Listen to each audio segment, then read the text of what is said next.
Present, attending remotely from the city of Ann Arbor, Washout County, Michigan. Commissioner Scott, Present, attending remotely from the village of Seabrook Island, Charleston County, humid and hot South Carolina. Commissioner Schenk, Present, attending remotely from Northfield Township, Washout County, Michigan. Commissioner Sanders, Present, attending remotely from Pittsfield Township, Washtenaw County, Michigan. and Commissioner Hodge. Present, attending remotely from Ypsilanti Township, Washout County, Michigan. Thank you. We have a quorum.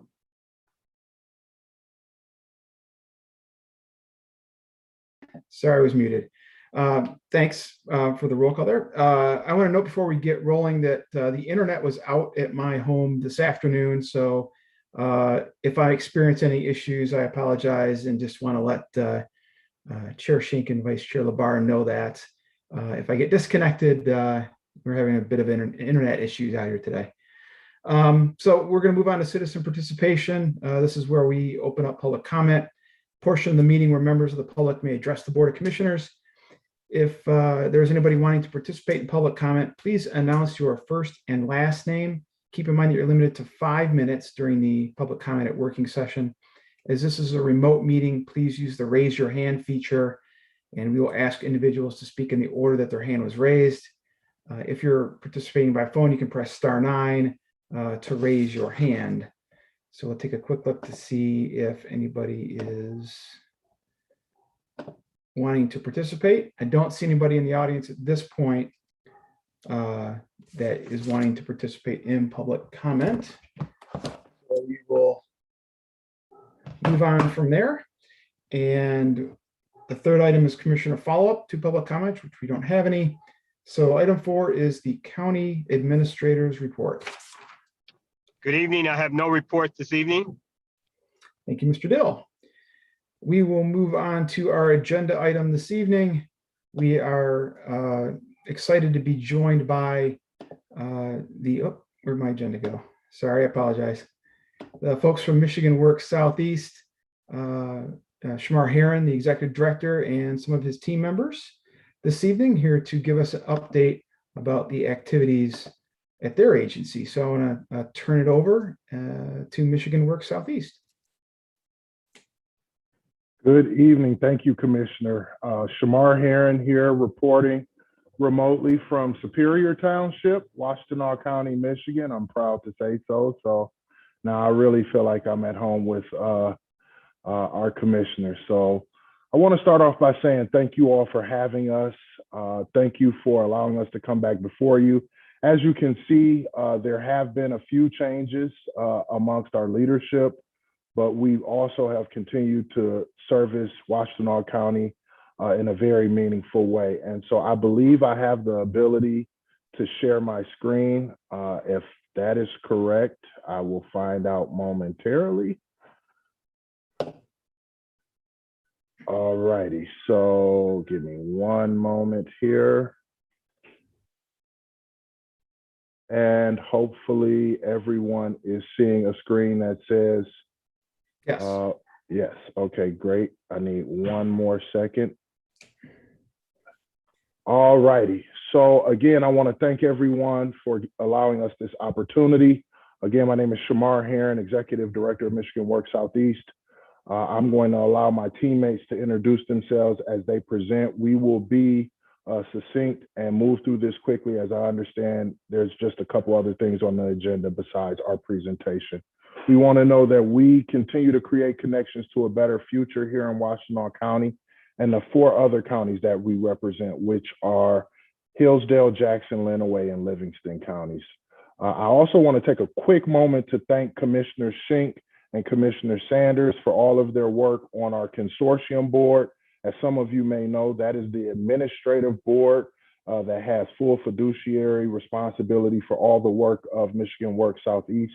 I also want to give a special shout out to Commissioner Beeman, who had served up until the beginning of this year. So thank each of you commissioners for all of the wonderful work that you've done on behalf of Washtenaw County.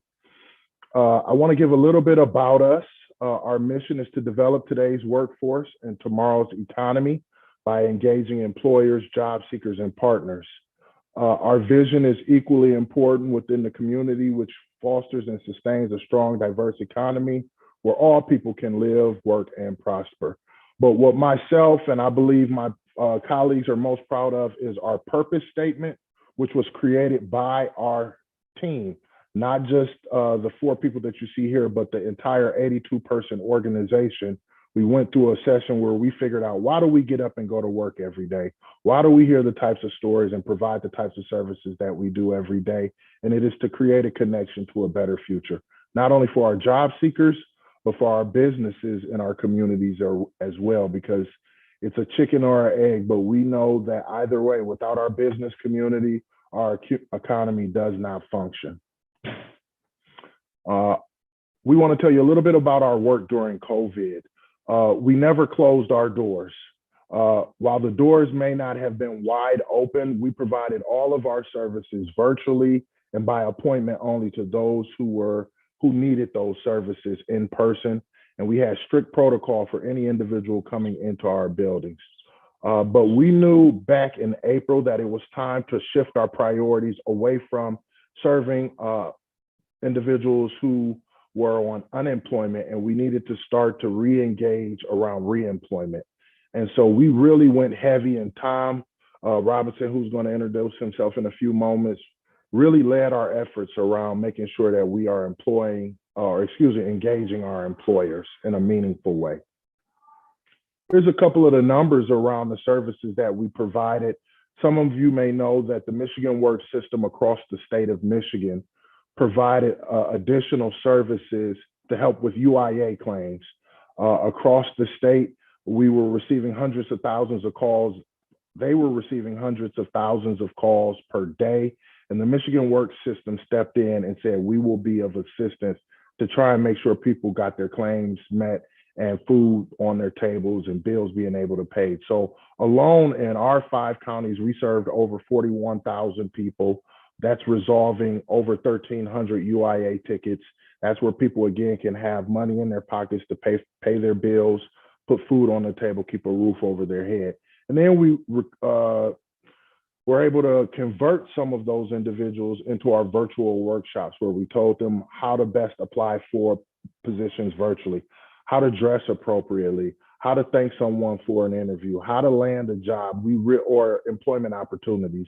We were really working to convert people from UIA into employment opportunities.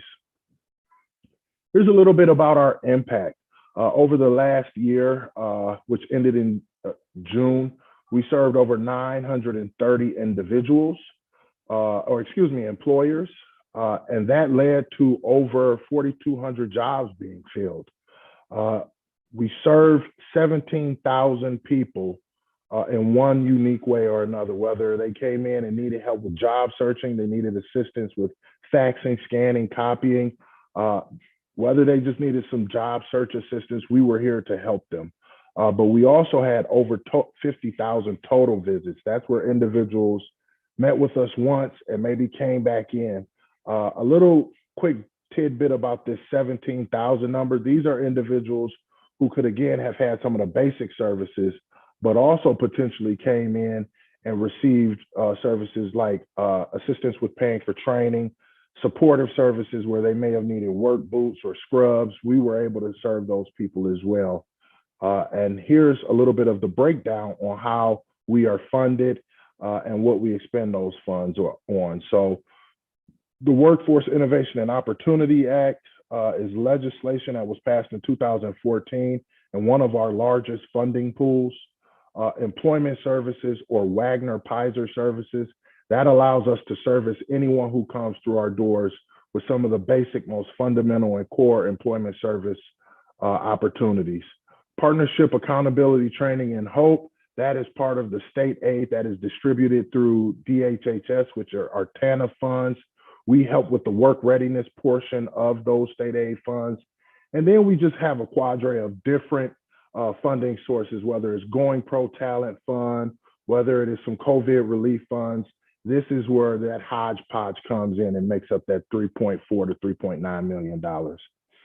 We spend a large portion of our money on program and subcontractor wages and fringes, so we are able to subcontract out some of the services that we think there are organizations that do better than us at, such as Work Skills Academy. Their work really helps our opportunity youth, but we also spend money on our participant training and support. So again, what are some of the supportive services, whether it's mileage reimbursement, whether it is training opportunities? We want to support those individuals who are in need and allow them to have the best opportunity for employment.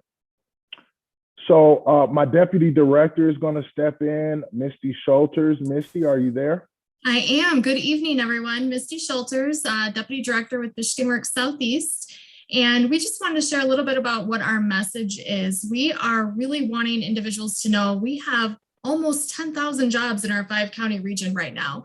And so there is a lot of opportunity and we're here to assist them. As Shamar mentioned, we are accepting walk-ins, but we are also still scheduling virtual appointments as well, if that's what meets the customer's needs best. Next slide. This year too, we transitioned, as most people did, to a lot of digital items, and our annual report was one of those. And so there has been a link that's shared to our annual report. You'll be able to see a message from Shamar and myself, along with our new business services manager. But we also have included our new strategic plan as we begin to focus a little strongly, more strongly on our results. Next slide. And so I have the great pleasure of introducing you guys to Johnny, our service center manager in our Washtenaw office. Good evening, everyone. My name is Johnny Epps, and I'm the service center manager at our office in Ypsilanti for Michigan Works Southeast. And I just want to highlight some impact at the local level. We're partnering with WCC on some short-term training to help individuals get employed. And one thing we're focusing on right now is the long-term healthcare training. We're also collaborating with A Brighter Way to assist individuals with training and employment opportunities. We also partner with We the People Opportunity Farm and also the EMU's Returning Citizen Fellowship, assisting those individuals with training and employment opportunities. And you can look forward to, which is a real hot topic, the Clean Slate Expungement Services as expungement fairs. As you know, this will be our 6th year doing expungement fairs, but it's also the Clean Slate, which is statewide, and our other 4 service centers are assisting individuals with the Clean Slate also. Another thing I want to highlight is the 4-week skill building session for our out of school youth to do the internship prep programs. And also I would like to mention that we're this year is going to focus with Just Build It, the Construction Career Expo at the EMU Convocation Center. I know last year we didn't have it, but this year, we'll be partnering and working with the Career Construction Expo also. And up next, I think we have Tom Robinson. Tom, are you there? I am, thank you. Can everyone hear me? Yes. So, commissioners, thank you for having us this evening. My name is Tom Robinson, and I'm the business service manager for Michigan Works Southeast. As Shamar mentioned, I am new, but I'm about 16 months into this, this newness. So I'm beginning to not be so new anymore, but new to you tonight. So I'd like to talk to you about what business services has accomplished in the last year, a very challenging year with COVID. The first thing would be the Going Pro Talent Fund, which is a statewide competitive grant. And within our region, we awarded 91 area businesses grants for over $3 million. And we had 1,337 employees trained, current employees trained, 763 new employers trained, and 299 new apprenticeships. Now that was region-wide. Next slide, please. So specific to Washtenaw, you can see here a listing of all the different organizations that applied and did receive competitive grants through Going Pro. We were very proud that the team and the businesses that we partnered with achieved a 99% approval rate on those applications. And if you were to count all those up, it would be 25 organizations that received grants, and for a total of $852,000 in change. Next slide, please. Thank you. In addition to Going Pro, we also did a number of on-the-job training and incumbent worker training grants. And for on-the-job training, which is a new hire being trained on the job, we will pay for 50% of that training, 400 hours for 6 months and 50% of that training. And we had 3 of those OJT grants done, and Washtenaw specifically, for a total of 11 OJT trainees. And then with incumbent worker training, which is a team member or employee who has been in the position for 6 months, we offered a number of incumbent worker grants to 6 different organizations in Washtenaw County for a total of 57 trainees in that program. So cumulatively, between the Going Pro, OJT, and IWT, we were very proud of what we accomplished with assisting businesses and trainees in Washtenaw County during the COVID year. Next slide, please. So it's not a secret that every organization is having a hard time onboarding new talent. So what we were able to do in partnership with the state through Leo and a platform called Brazen is host a number of virtual job fairs as the world adapted from in-person to a virtual environment. And this is a list of all the different virtual events that we did throughout the year.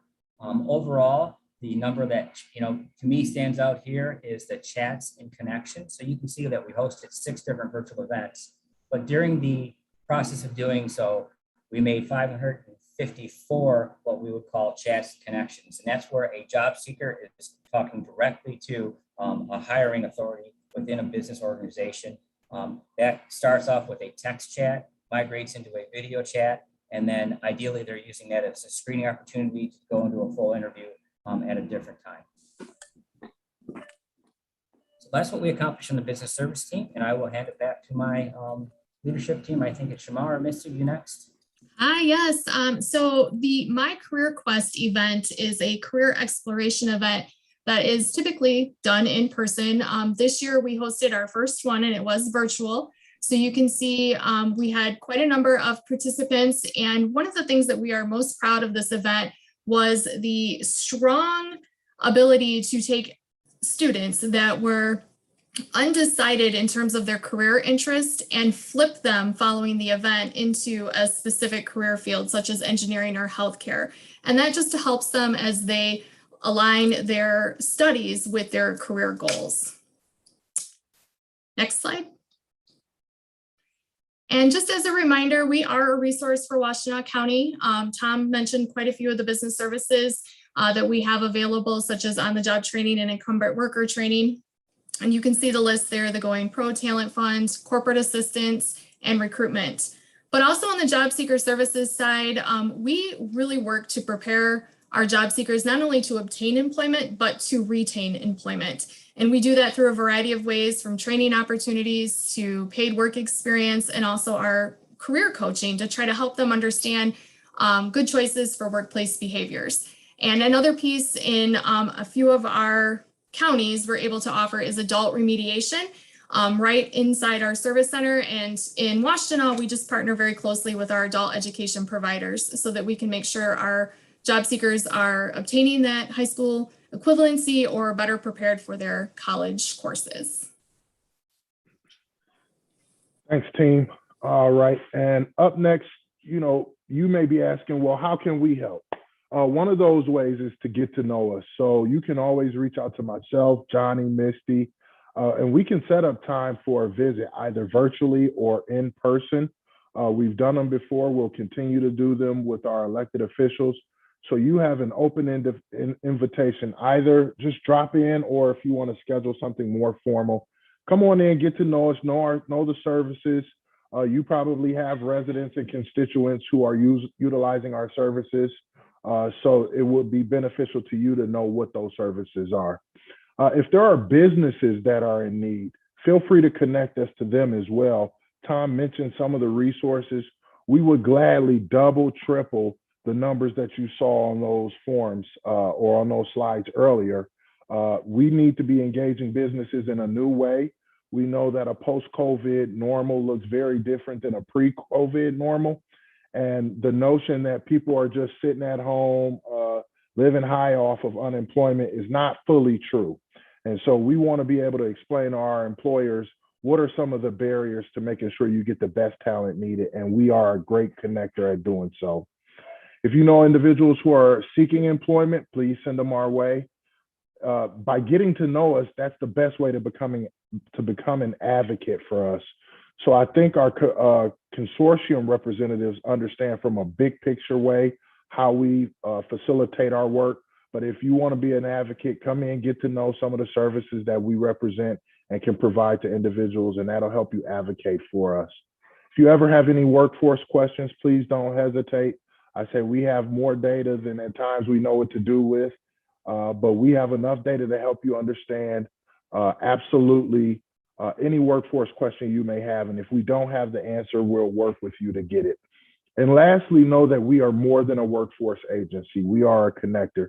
So we work with the human service agencies. We work with Ann Arbor Spark. We work with our community colleges and everything in between. So just know that we're constantly connecting job seekers, businesses, individuals who are in need of special services. We just made a great connection between Ypsilanti Meals on Wheels and Michigan Rehabilitative Services. That was today. So we are constantly in the mode of connecting. And so lastly, we'd like to know if you all have any questions for us. All right. Mr. Herron, if you would mind to stop the sharing of the slides. That way it helps me see everybody. Yep, and really quickly, I just want everyone to see that within this presentation, we do have our contact information. Great, thank you. Appreciate the presentation. Opportunity for questions. Anybody have questions this evening? Commissioner Beeman and then Commissioner Morgan. I'll be quick. Mine is more of a comment than a question. Your team has been absolutely amazing throughout the pandemic. I've had so many constituents reach out with issues in regards to unemployment and seeking employment and all of those things. And your team has just been absolutely fantastic. Johnny, Shamar, everyone has just been right on it. So I just wanted to give you a huge, huge, huge thank you for helping so many who've been struggling. Thank you, Commissioner. Thank you, Commissioner. Commissioner Morgan. Thanks, Chair. Really just reiterating what Commissioner Beeman said. I have been impressed with the work that Michigan Works Southeast does. You guys do amazing, amazing work serving our community. I'm very glad to see Shamar at the helm here. I'd say in a new position, but I don't think it's that new anymore. I'm just so impressed, and we are so lucky to have you doing that work. And I'll just leave it at that. Thank you so much. Thanks, Chair. Thank you, Commissioner. I believe we've got Commissioner Hodge and then Commissioner Schenk and then Commissioner Scott. Commissioner Hodge. Thank you, Chair. All right, well, this is a really friendly crowd, so I'm going to echo the sentiment of everybody else, and that very impressed with the work that you all are doing. I do have an actual question too, though, not just a comment. Just curious, how much collaboration is there between the Michigan Works across the state? And then when you have people that you connect with employment and then they move across or into another region, what does that look like? And how does, like, is there a handoff or what does support look like? Great question, Commissioner Hodge. So we operate as a system. We are one of only 7 workforce agencies across the nation that actually has an association statewide. So there are 16 Michigan Works across the state. We meet twice a month. We are bound together by an association. And anytime an individual leaves, let's say our region, Region 9, and goes over, Region 9, and goes over to the west side of the state, Region 11, we do a warm handoff, and we can say, hey, so-and-so and such is coming over to Berrien County, and we want to make sure that there's a warm handoff. There's a statewide information system that allows them to be able to track all of the case noting that has happened, all of the services that they've received. So there is an interconnectivity across our state that really allows for warm handoffs when some of our customers leave our area and head into others. Wow, that's incredible. Yeah, and really quickly, the directors meet at a certain level. The deputy directors meet at a different level. The service center managers, the business services managers, we all have our users groups. and we communicate across all of those users groups so that we're all staying informed about what each other is talking about. So we try to stay as connected and informed as is possible. Thank you. Yep, thank you. Up next, Commissioner Schenk. Thank you. Thank you for the presentation. I just want to say that as a person, as the commissioner, one of the commissioners sitting on the consortium, that it's been a real pleasure to serve in that capacity, and that I appreciate the growth that I've seen in the organization since you've taken the helm, Shamar. And I think that when you said you were going to help the board members grow, you really meant it. And we have. I've been a lot more engaged and going through more of your process with you. And I really appreciate that. And I think that it shows just how engaged you are and how seriously you take your pledge to not just find people jobs, but to help them move into careers that they'll find satisfying. So thank you, all of you. Thank you, all of you. Yep, thank you. Thank you, Commissioner. Commissioner Scott, and then Commissioner Sanders. Thank you, Chair. Hey, guys, thank you so much for being here tonight. And this plan always gets me really excited. And it made me just start thinking a little bit about how, like, what I can do to help further anything. There's a lot of emphasis these days. I'm just going to speak from my own profession on hiring nurses with bachelors of science in nursing, which is all well and good. I have a lot of education and I don't begrudge anybody it, but I do think that sometimes nurses who are getting associate's degrees are sometimes having some problems getting placed and feeling like, where do they go? And I just want to note that if you ever think about wanting to branch out into this area or have anybody at a career fair to talk about nursing as a career, I am more than happy to come and help talk to people and do any kind of booth work on this, especially for ADN nurses. I think nursing is one of the areas Michigan Works could probably help with. It's also one of the careers people can go into with an associate's degree and have a solid, like, middle class, don't worry every day about the bills type of, and always have work career. So anytime you guys would need help with talking to people about getting into the nursing profession, we're looking at a serious shortage over the next 20 years of approximately 1.5 million nurses. There's jobs out there, and I'm willing to do what I can do to help you guys help get people in that profession and answer any questions people have, because I would love to see some of that work being done too. This is amazing work. I'm so happy you're doing it. I'm so happy you're part of Washout County. Thanks for being here. Thank you, Chair.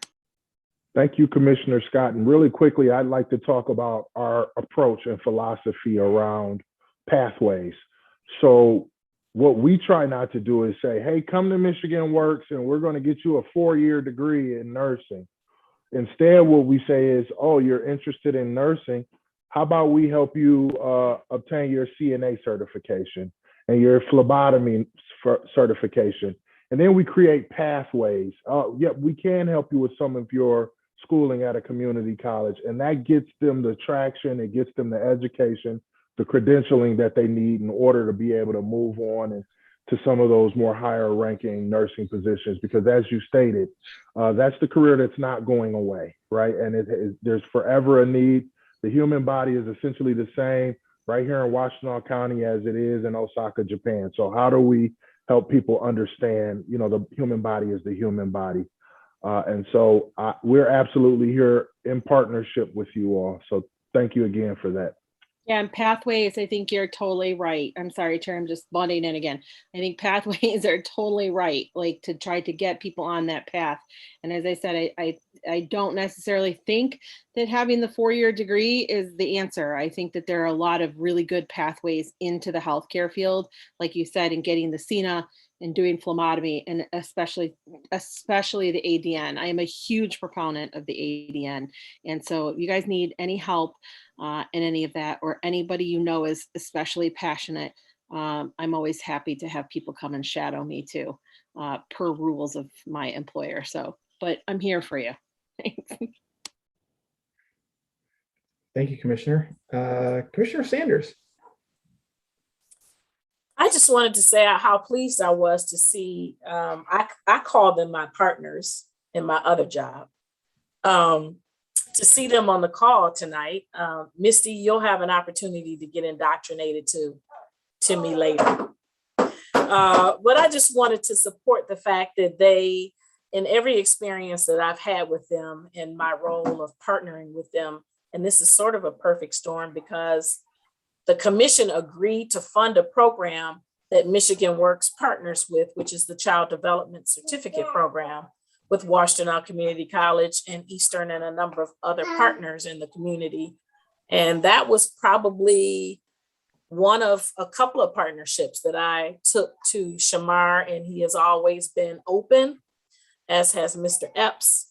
And I know for a fact that the students on my campus have benefited greatly from the programming that they're doing. And we see, that when these same students graduate, but had their office not been available to remove some of the barriers that stop them from being able to finish their education, we wouldn't have success stories to share. So sitting on the consortium was, just a no-brainer for me. I picked it. That was one of my choices. So I just want to say, that I am very pleased with the work that you have been doing and continue to do in the community, and we appreciate all of your work. I'll send you the bill later. Thank you, Commissioner. We'll see if we have eligible funds to pay for it. All right, thank you. I'm looking for any other commissioners who might have questions or comments. Commissioner Jefferson. Thanks, Chair. Just wanted to kind of echo what's going on. This is a program that has been really prevalent in some lives of people that I have known. I've had to do some things for people, and most of the time I would have to call Mr. Epps to get those things done. And he's always been a person that would answer the call and go above and beyond what we ask him to do so that they can receive the best service that they can. And I appreciate that service. As Shamar, it's not a knock against when you were there, because you were just as responsive. And we're glad that you did place him there, because he's got a really good outlook and a connection with the community. That helps a lot. So thanks a lot for the work. Keep up the good work, you guys, all of it. Thanks. Thank you, Commissioner. We call Johnny Mr. Washtenaw County. There's not a corner of this county we can go where someone doesn't know him as the service center manager or as a coach. He is a Hall of Famer at the Ypsilanti High School. So he's a true treasure for us in the organization. All right, thank you. Commissioner LaBarre.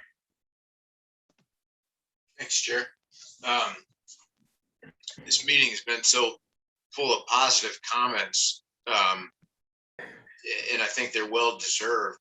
But I think it's necessary to say to Shamar, I hope you and your team keep up the good work.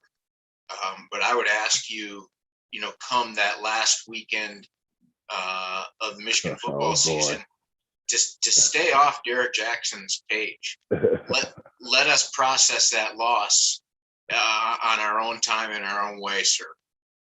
You've been merciless there, but you do a great job. Let us know what you need and so forth, and thank you. Derek likes to poke the bear virtually and in person. And so everything he gets, he deserves from me. All right. Despite my heavy interest in weighing in on this question, I'll pass. Anybody else have any comments or questions? And if not, Shamar, I'd like to ask regarding the trades.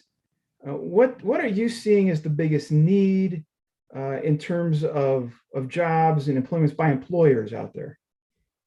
Specifically to the trades, there's a huge need. We have 3 members of varying trade associations on our workforce development board, which is different than our consortium board. So our consortium board is our fiscal and administrative board, and they are the ones who are responsible for the funds we receive. Our workforce board is responsible for tactically and practically us putting those grant dollars to work. And so we have everyone from the operating engineers over to the electrical brotherhood right over in Chelsea sitting on our board. And so we talk to them frequently, and it's not necessarily what's needed, but it's the preparation for entering into the trade. So that pendulum swung very far over the last 30 years of everybody needs to go to college. We now understand that not everyone needs to go to college to be successful. And so how do we prepare individuals for what the trades look like?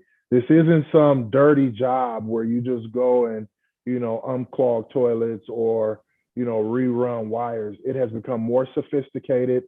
The qualifications for getting into these opportunities look a lot different. Therefore, the testing requirements need to be, you need to take it seriously. And so we're starting to see more young people and their parents ask questions about the trades. And we are really entering a space where we're going to be pushing apprenticeships heavily. So Tom has a teammate that's going to be dedicated to apprenticeships. And so as we start to think about what that looks like, I often say, anytime you see a building that's being erected in your town, just know that every part of the trades is affiliated with it, whether it is the individuals pouring the concrete for the foundation, the electrical, the plumbing. I had a young person say, I don't want to unclog toilets, but I want to be a plumber. I said, just think about all of the plumbing that goes into a new building, that not one person or one bum has touched that toilet that's being installed. So make sure you're thinking from an asset base. But to answer that a little bit more succinctly, there's a lot of opportunity. There will be continued building. When this infrastructure bill gets approved, there's going to be a lot of opportunity there for our roads, highways, and bridges. And so we just need people who are prepared. One of the commissioners mentioned, I think it was Commissioner Scott, 1.5 million opportunities in the nursing field. We need to multiply that by more than 15. It's called the Silver Tsunami. And over 10,000 people per day for the next 10 years will be eligible for retirement. 10,000 people per day for the next 10 years will be eligible for retirement. How are we starting to backfill those opportunities with our young people? So as you start to hear us promote apprenticeships, promote the trades, promote employment opportunities, we ask that you like, share, and post these opportunities. If you don't follow us at MWSE across just about every platform, I would encourage you to do it. Michigan Works Southeast. You can type it into any of your social media platforms, including LinkedIn. We are highly active on social media. That was one of Misty and I's goals, was to engage in every way possible, not only in this sort of virtual physical way, but what can we do virtually on our social media platforms. So everything that we're doing, you can find on our social media. We'd love to have you join to help like, post, and share our efforts. Thank you. I appreciate the insight and perspective on that question. Thank you. Before we move on, does anybody else have anything else they want to add? Questions, comments, nothing? Shamar, I want to thank you for you and your team being here tonight. We always appreciate you coming and giving us an update and all the information you bring. So thank you very much. Thank you all. We appreciate all of your support, all of the kind words. Misty, they took it easy on us. This was the lightest group we've had. I don't know if because they got a couple hometowners here, they took it easy on us. But please know we're a resource to you, and we're willing to help in any way you see fit. And also, before I forget, thank you to County Administrator Greg Dill. He's been phenomenal. Anytime we ask for anything, Greg is right there to respond and help us get things done. So Greg, we greatly appreciate your work. Thank you. All right. Thank you very much. We are going to move on to our next agenda, item, which is an update on American Rescue Plan public engagement from Peter Lindeman. Thanks, Chair, and good evening, Commissioners. As all of you know, because you have been doing it, planning for the American Rescue Plan is off and running, and part of that is the community engagement process that y'all committed to and said was important. Just wanted to highlight a couple early findings. I know plans for different proposals and ideas are moving forward. So while there will be a more formal report in September on the results, I also wanted to just give you a quick snapshot and then also give those of you who have already held town halls an opportunity to talk about what you talked about with your residents. And then also for those who have yet to hold their town halls but have them planned in the next couple of weeks, hear what others have talked about so you can start planning for yours as well. So I'm going to share my screen. I recognize this is probably going to be a presentation where folks are going to want to look at specific slides because there are some numbers on there. I think it'll go smoothest if I go all the way through, and then as you have specific questions, I can go back and share my screen for that specific slide if you want to see it again. So I'm going to share my screen and get started.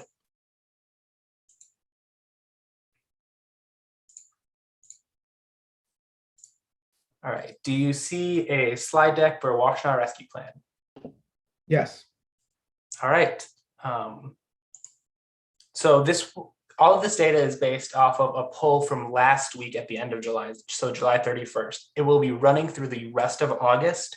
As of last week, we had 915 respondents. And I believe if you add together all of the town halls that have been hosted so far, and all of the people who have watched on Facebook or Zoom, we've eclipsed at least 1,000 people engaged in this process so far. And hopefully we can double and triple that in the next couple of weeks. A very high level quick demographic summary. Like I said, I don't want to go into too much details on this because it's still an ongoing process. And every time there's a town hall, you see a surge from that part of the community.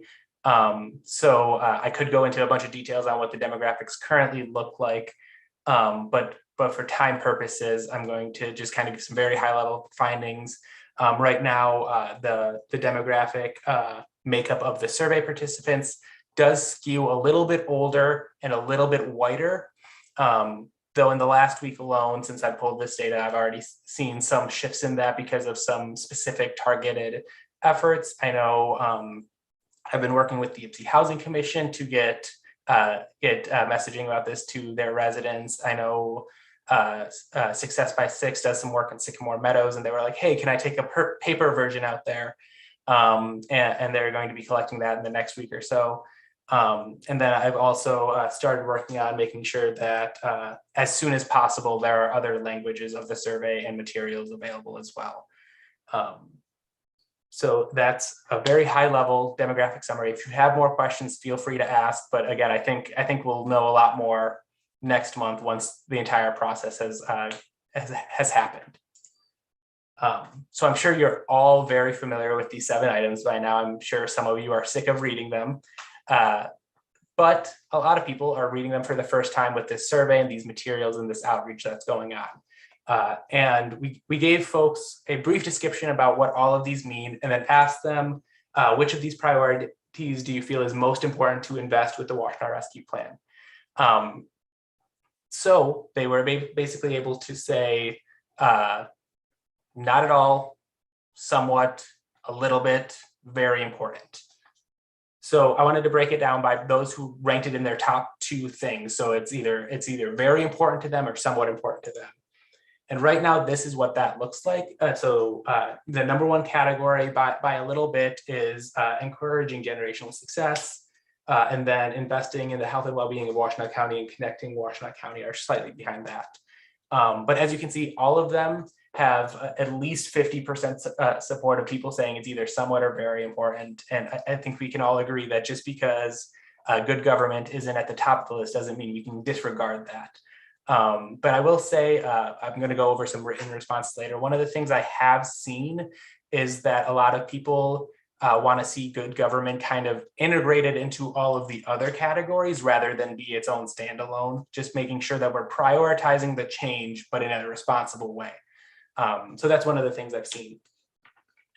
So moving on, after after asking kind of high level about all of these like general priorities, we listed out a lot of potential projects and then asked people how much they support each of those potential projects. So people might be not at all supportive, supportive if funding allows, or extremely supportive.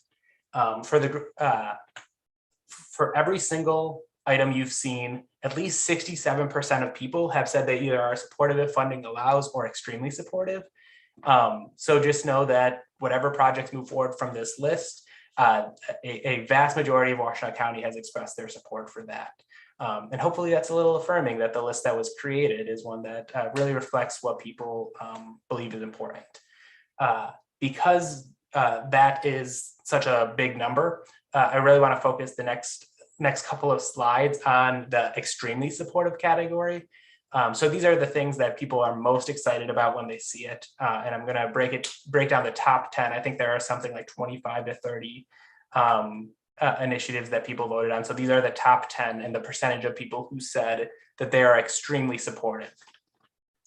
So the top 2, and this has been pretty consistent across, is addressing childcare access and expanding early childhood education. And the written responses have echoed this. They're like, this is so important, it impacts everything. So those 2 have been at the top of the list basically from day one and of the survey. The first few people identified this, and the 913 people after them also identified this. The next category of highly supported projects are investigating in storm and water and sewage infrastructure and securing permanent affordable housing units.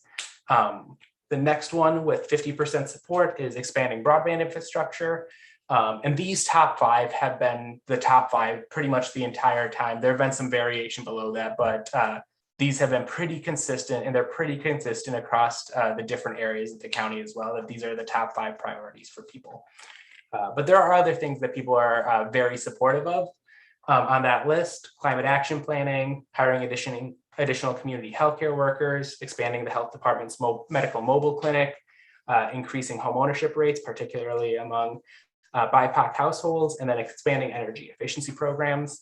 And then one other thing I've seen in the written responses is some of the things not on this list, people aren't necessarily not supportive of. Like I said, 67% fall into one of those 2 categories. A lot of people said to move from supportive if funding allowed into this category, they would just need to learn a little bit more, which is totally understandable. So moving on, I want to give a quick shout out to our Summer Works intern. Speaking of Michigan Works and our collaboration with them on Summer Works, our Summer Works intern, Cecilia, has been helping sort through some of the written responses. And I wanted to just pull out a couple of those. A couple caveats with the written responses. I fully understand that not all of the written responses are going to be possible. But since they come up 10, 15, 20, 30 times, I wanted just to make sure you were aware of some of the most common themes we're seeing across each of these categories. So first, connecting Washout County. A lot of people use this space to really emphasize how this has only gotten more important with the pandemic and how it's so interconnected with each of the other categories. It's hard to invest in health and well-being if you don't have access to internet right now. So a lot of people use that space to talk about this. Another very common thing, I think this was probably the most common across all categories. People were like, broadband is super important and great. Don't know if this is possible, but is there anything we can do to limit the amount of profits that go to private corporations from this investment? And I know there have been some conversations about that, about what is and isn't possible, but a lot of people have brought it up, so I felt like I needed to include it. The next category, encouraging generational success. A lot of people use this space to be like, hey, this is great. How are you planning on balancing short-term investments versus long-term investments? Because this is money that can help set things up long-term, but also respond short-term. So how are you going to walk that line? And I know that came up at least a little bit in the Ann Arbor Town Hall specifically, where people were like, hey, how do you do this? And it's a good question. And it's a thing a lot of people are aware of that are involved in decisions you have to make. And this is where people really talked about wanting to learn more about some of these programs. For example, child care savings accounts, or childhood savings accounts, that's a typo. I think there were a couple almost direct quotes that said, a universal childhood savings account program might not be something I'm in favor of, but if it was like the vast majority of dollars going to low income kids and a smaller amount going to higher income kids, we'd be okay with that. And I know a lot of the conversations we've had around that would be just like that. So it's kind of hard to educate people before they answer the question, but that's one of the things that came up of like, these things are great. We just want to learn a little bit more before we say we're very supportive. Addressing housing affordability and homelessness, one of the most common comments, and I know this has come up in a couple of town halls, is in addition to expanding units and helping people get housing, it's important to provide them with the supports to stay housed. I know that came up a couple of times in the Ann Arbor Zoom town hall as well. And then I know that at the last working session, Teresa talked about some of the solutions for affordable housing long-term, and this came up in that presentation as a potential option and was really echoed by a lot of people in the comments being like, hey, why isn't this an option? Hey, why isn't this an option? So just encouraging additional affordable units in every new development was something that came up a lot. That was kind of an additional idea to what is currently listed. Fostering a more sustainable community. Many people talked about making sure that these investments are accessible. They're very much in favor of it, but they recognize that typically when you talk about green, climate-friendly communities, you're talking about a very affluent community, and wanting to make sure we use these dollars as an opportunity to kind of change that narrative and make sure that investments are targeted accordingly. And then several people also brought up, they're like, we want to see more like regional solutions. It does sometimes feel like, especially to our west and north, you cross a border and it's like a completely different world on some of these issues. People were very aware that there's not much that Washout County government can do outside of Washout County, but they did very frequently kind of comment on this issue. Supporting a strong local economy. A lot of people almost, I think this was actually looking back, this might be the most commented thing was like, hey, this is really cool. We never think about investing in agriculture. We've been talking a lot about other types of businesses, but if we do this, make sure it's small, make sure it's local. And then a lot of people commented on something I think you all know well, is that initial rounds of assistance went to well-resourced businesses and businesses with connections. And they want to make sure, similar to some of the other areas, that when we're doing this investments, we're being very intentional in how the end user is targeted and interacted with. Investing in the health and well-being of Washout County. In addition to what was listed in the survey, which really focused on some public health response, many commenters talked about adding mental behavioral health services if possible. Some even clearly went to the Treasury's website and read all of the ARP guidelines and referenced specific things that this would be eligible. So if there's any way to work that in here or somewhere else, that would be important to them. And then a few people also commented on the importance of accessibility of existing services, not just the expansion of services. So wanted to make sure that in addition to doing all of these things that they were excited about, make sure everyone has access to them, and then expand is kind of the framing that they gave. And now at this point, I can take some questions. I'm going to stop sharing my screen. And then also wanted to just kind of give an opportunity for those of you who have held town halls to talk about your experiences, your takeaways. So I don't know if you want to just work that into the question section, or if you want to do that first, but I'll defer to you on that. Yeah, I think we'll look to see who wants to offer comments and ask questions at this point. So I'm looking at the screen to see if anybody has anything they want to offer. I think Commissioner Sanders. So I just have a question, since I've got town halls coming up. Peter, are you attending our town halls, and are you tracking how many people show up on our calls? Or are you asking us to do that? I know this is kind of behind the scenes questioning, but since I got you on here. Barring any scheduling conflicts, my goal is to be at every single town hall. If they're in person, taking down names and emails so we can report back to people if it's online, keeping track of how many people are there as much as possible. And are we recording these calls, these meetings? So some of them will be, some of them will not be. Like if you want it recorded, we can definitely set it up to be that way. Okay, I'm just asking for backup information when we're saying what they want. Okay, thank you. Thank you, Commissioner. Commissioner Schenk. Thank you. I want to say a special thank you to Peter because this process would really not be going as smoothly as it is without the incredible amount of work that Peter's put into this. He and I have spent many hours on the phone. He's done a lot of research on his own, attended a lot of meetings with community partners who are involved in some of the proposals, and also some of the other commissioners, particularly Commissioner Hodge and Commissioner Morgan have worked closely with Peter to try to make sure that all the information that we can possibly get into the proposals is there, so that when we go out to talk to the community, we have the information we need to really understand what are the possibilities and give our community the important information they need. And then also Peter designed that really amazing survey to get back the information that we need to understand what our community is thinking. And so I want to tell you just how much I appreciate what Peter's done, because it's made all the difference in this process. And I think sometimes it goes pretty seamlessly, so it may not be apparent just how much he's done to make it all be this way. So thanks again. Thank you, Commissioner. Anybody else want to offer questions, comments at this point? If not, Commissioner Scott.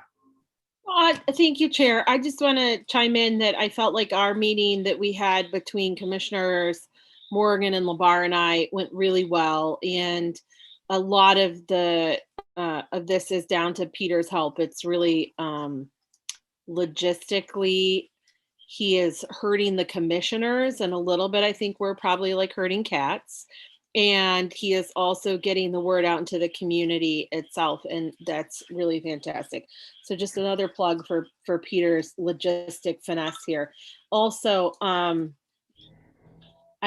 just want to note that at the meeting that we had, we did hear a lot from people about childcare, but we also heard people even in the Ann Arbor area supporting expanded broadband access.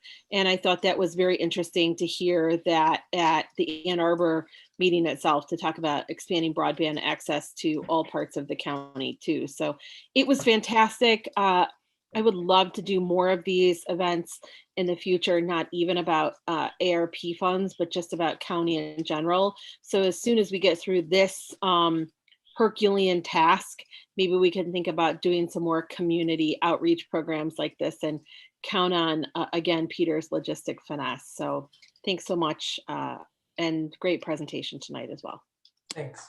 If I could, I will say that I know back in May, before this kind of all started, that Commissioner Morgan and Commissioner Schenk had a conversation. I thought that was really interesting and went well for a first time effort of doing something like that. A Facebook Live, Zoom, Commissioner Coffee Hour is what we called it. And it was really fun, and happy to help with more. All right, we have 3 hands raised, so we'll go Commissioner Morgan, Commissioner Labar, and Commissioner Hodge. Great, thanks. I just want to add major kudos to Peter on handling all of this. I know firsthand from conversations with some other commissioners in other places that they have contracted out to have this work done. They've hired consultants. They've done basically paid people to organize similar things to what Peter has organized for us. I think we are underappreciating him. I will just add, I think he is amazing, and I'm so glad that we have him doing this work.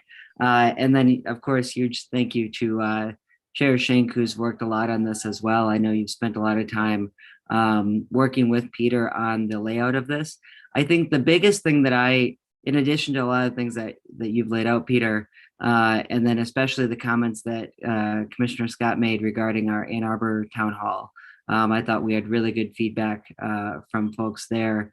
I would just add is that people have commented how amazingly well organized and presented the material is, and how they fully understand what's in what we're considering, and they're really, really happy with really the general approach that we're taking to laying everything out, seeking public input. In other words, people seem very satisfied with the job that we've done collectively at getting this out there and having that conversation and wanting to hear people's input. So that's been really reassuring. I haven't had a lot of people say like, no, I don't want that part of your proposal, because we have included a huge list of really great things.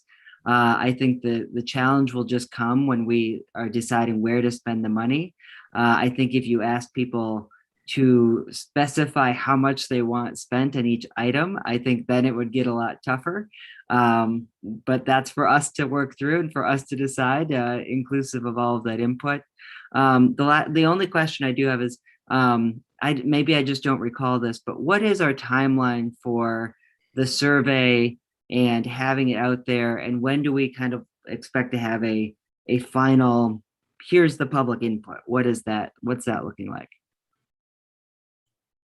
Great question. So yeah, the survey is set to run through the rest of August. My goal is to spend the first week or so analyzing it so that it's ready by the second round of September meetings, just because I know the first one is on the 1st, so that doesn't really leave a lot of time to turn around a report. But making sure you have that in your hands by that second meeting will definitely be a goal. Great. I will just add one commentary, which is I would suggest that we share that sort of publicly at some point. And when we have a sort of overall proposal that we say, like, here's what we're planning on spending in these different areas, if we get to that point, that we then share that for some public feedback as well. Once there are specifics, we share that for public feedback so that we can get sort of just follow back up with people and say like, hey, we heard your input. Here's what we propose as a thing, as a final proposal. What do you think about this? So just a suggestion that we do that once we get to that point, but really just all amazing kudos for everyone working on this. Thanks, Peter. Commissioner LaBarre. Hey, sure. Yeah, Peter, I echo those comments. The work you've done to make the process work has been great, and the materials as well. I guess I'd just interject a little bit on content. I think all our school districts are going back technically at the end of August because of the holiday. That means before we meet again in the Ann Arbor Public Schools, we will have still probably in the neighborhood of 800 to 1,000 families who had been getting pre-care and aftercare, who will be trying to either make work some limited slots in the new Reckon enrichment model, find something through private childcare, or kind of come up with something on their own. And I think we have a chance to sort of work on an ad hoc basis to ameliorate some of those challenges, working with Child Care Network and the school district directly. And so I guess I would just ask, and I've spoken with a few of you about this, but if we could just keep an open mind to trying to do something to have in place, either to act on it in September or to be ready through administration, that would be great, because that need won't fit with our ARP framework calendar, but it is certainly a need and a need that's been expressed, and that was certainly hit home at our joint town hall in terms of the comments, and frankly in terms of the attendance of some of our school board. I can follow up via email on that with more detail, but I just wanted to raise that for folks as an ask from me. Thanks. Sorry, I'm muted. Sorry. Next is Commissioner Hodge and then Commissioner Scott. I think Commissioner Scott's comment is probably a response to Commissioner Labar's comment based on the, so why don't she go first? All right. Thank you for deferring, Commissioner Scott. Thanks so much, Commissioner Hodge. Thank you, Chair. Commissioner Labar, are you just asking us to be aware that maybe in September, we might have to look at something and think about a same night approval? And you're asking us to be ready and prepared for that, or? Good question. Yes, that would be in my head. The reason I highlight it now is because I'm cognizant that we want to stay on the schedule that our chair and our staff have put together with ARP dollars, and that issue rose either to one of the two or the top spot in terms of importance. I don't want to take away from that structural look at it that is part of ARP dollars, but if we acted fast in September on a small amount, that may be a sort of a good stopgap. So yes, in a perfect world, Commissioner Scott, we might be able to do that on that one item to a limited degree. Okay, thanks. Thank you. Thanks, Chair. Thank you, Commissioner Hodge. If I could respond to that real quick, just an added level to this, if stuff like this happens and things need to be considered earlier, happy to do basically what I did tonight and just pull updated numbers for specific proposals so you can have maybe the final results or a sneak preview for one item or two items ahead of time if that's needed. Thank you, Peter. Commissioner Hodge. Thank you, Chair. Thank you, Peter, for the great presentation, the work that you put into this. I was also impressed with how quickly you got the newsletter, the online newsletter set up. So I think that was really helpful in getting people to be aware of some of the things that we're doing here. I'm looking forward to my town hall next week, and I know there are a few more after that.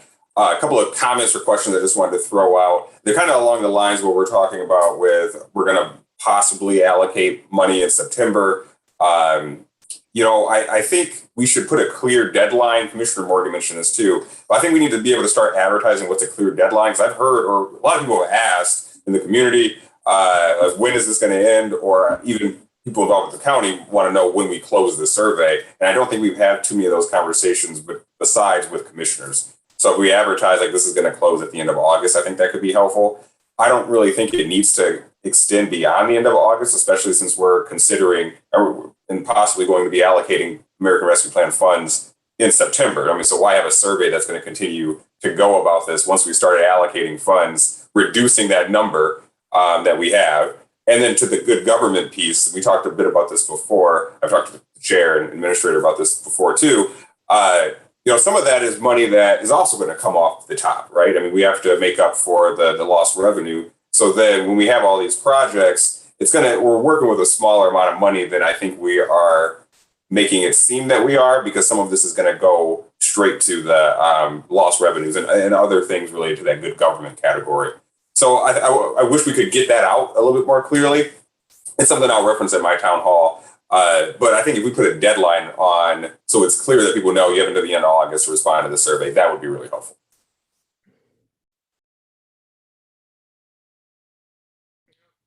Thank you, Commissioner. Peter, do you have anything you want to add about the finality? I can add a deadline as right after this meeting. It'll take 2 seconds, so I can definitely do that. Okay. Thank you. Commissioner Sanders. I would just like consideration for having the deadline be after all of our town halls have been scheduled, because it gives us an opportunity to let our constituents know, in case they didn't know, that they can still participate. So it can still be the end of August, but because I think we'll all be through our town halls at that point. Thank you for that comment. Commissioner Beeman. Thank you, Chair. I also want to thank Peter for all of his hard work on this and driving out to Freedom Township, which many people don't visit. Just a quick question. If there is a paper survey option, how do we access that? Just because already top 5 is broadband in this survey, and that's people who can't get online. And so if I could have access to a paper survey, that would be fantastic. Yeah, so I have on the website, people can contact me, and that's how people have been reaching out for it. So just let me know how many you need, where you need it, and I can send you the forms. Perfect, thank you. All right, looking to see if anybody else has any questions or comments for Peter on public engagement.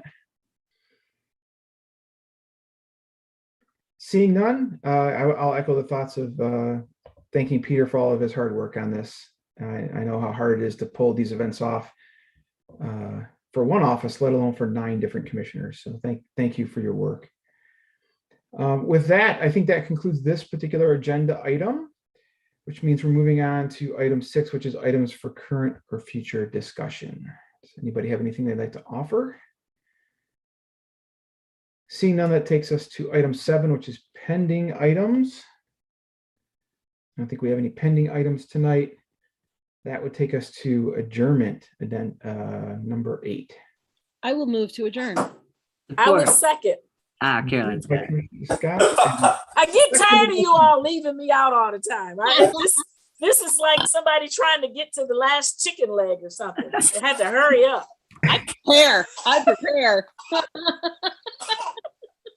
So Robert, you've got Commissioner Scott and Commissioner Sanders on that motion. In the record, all those in favor say aye. Let's vote. Aye. Aye. Thank you, everyone. Have a good rest of your evening, and we'll hopefully see y'all soon. Thanks. Thanks, so you much. too. Good night. Good night. Bye.